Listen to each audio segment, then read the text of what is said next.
Iran বলল ইকোনমিতে ঠোকা দিতে হবে তারই প্রথম প্রহর।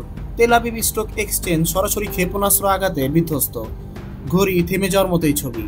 আজ সকালে ইরান একেবারে 450+ ক্ষেপণাস্ত্র ছুড়েছে, যার মধ্যে একটি financial hub Tel Aviv stock exchange. এটি মধ্যপ্রাচ্যের সবচেয়ে বড় অর্থনৈতিক কেন্দ্র, এখন সর্বত্র ছড়িয়ে ধ্বংস ও ধোঁয়ার বাগান। জেরুজালেম, হাইফা, বীরশেবা, সারা জীবন এসব শহরে ইসরায়েলি সতর্কতা চলেছে।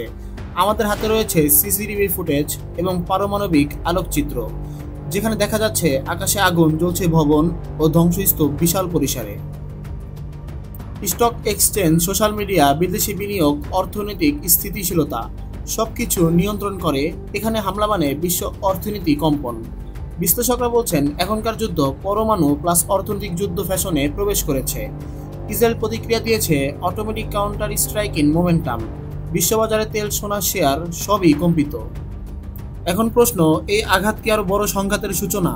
ইউএস বা ন্যাটো কি হস্তক্ষেপ করবে? বিশ্বব্যাপী অর্থনৈতিক ডাউন টাইম কি শুরু?